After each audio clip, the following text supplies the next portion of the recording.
Well, and we were 3 hours into the main show with another 2 hours of the pre-show on top of that. It was time for the coffin match. And boy, I wish I could go to a pharmacist and find something to stop this coughing. Darby Allin versus Jungle Jack. And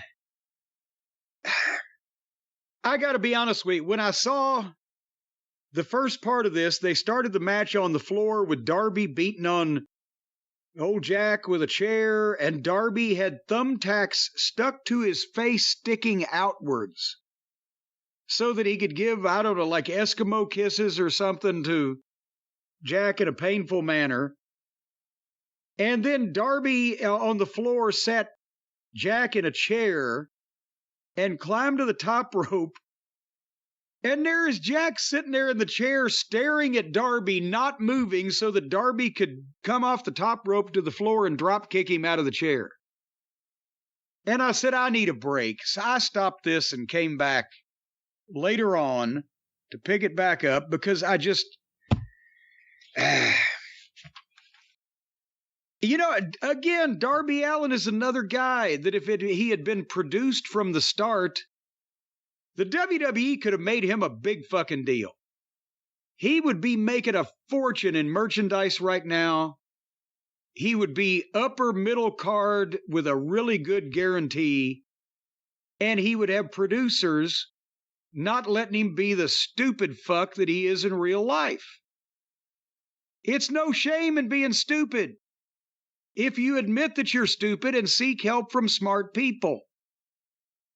But when stupid is surrounded by stupid, Brian, well, that's just stupid. Is it being surrounded by stupid or being surrounded by people who should be telling stupid, no, don't do that? Well, they don't, because, and that means they're stupid. And a lot of them, I'm sure, think this stuff that he does is good or smart in any way. So I came back to the match, and they had slowed down to a crawl because Jungle Boy had to bring in the bag of broken glass. And when he dumped the broken glass out in the ring, the fans cheered it. Think about it. They cheered the heel bringing in a foreign object to incapacitate the babyface with. But they didn't cheer. No, they didn't cheer it. They cheered the idea of this being a throwback to everything with Punk. It's still about Punk. Well, some of them were chanting CM Punk also at old Jungle Boy. But that was the reaction. That reaction was all about CM Punk. The idea that Jack Perry brought out a bag of glass was all about getting a CM Punk reaction, which is sad. I mean, we're a year later. Yeah. You should move past it. Jack Perry's whole life and career can't be based around getting beat up by CM Punk. Well, they're children. Whether you're a child from Cucamonga or a child from Las Vegas, you can't leave anything alone. And then, of course, Jungle Boy gets dropped into the glass and then hit with a skateboard. And then Jack got some kind of tape and taped Darby's hands together, and Darby was bleeding. And I noted at this point they're not using the ring. And they went all the way up the ramp, and Jungle Jack powerbombed Darby on the stage, and then got his belt and tied his ankles together. So now Darby's ankles are tied together and his hands are taped together. And he threw him off a stage through the fucking table. So I fast forwarded. Finally, Jungle Jack zipped Darby up in a body bag and drug him to the coffin and put him in the coffin and closed the lid. And that was the finish.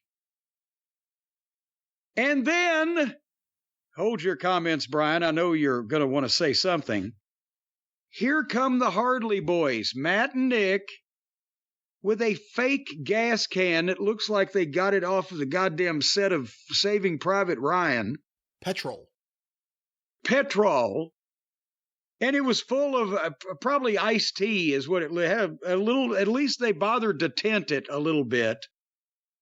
And they pour it all over Darby, and there's Jackie Boy lighting a Bic like they're going to set him on fire.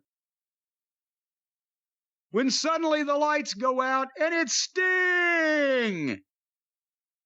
And Sting walks to the ring and no-sells everything and beats up the Bucks and gives them a double scorpion death drop.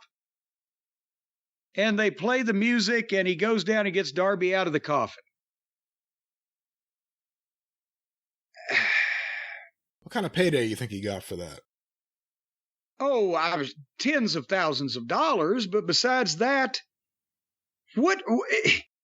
So they give old Jungle Boy his win, and they let Darby do all the stupid things that Darby does when an adult is not in the room to tell him no.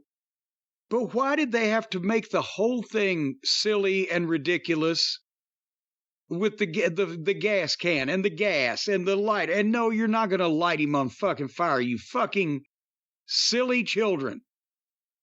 Well, you just answered your own question. Jack Perry and the Young Bucks. Silly children. Who do silly things always on this show, and it never helps the company, but they don't see it. So that was what happened there.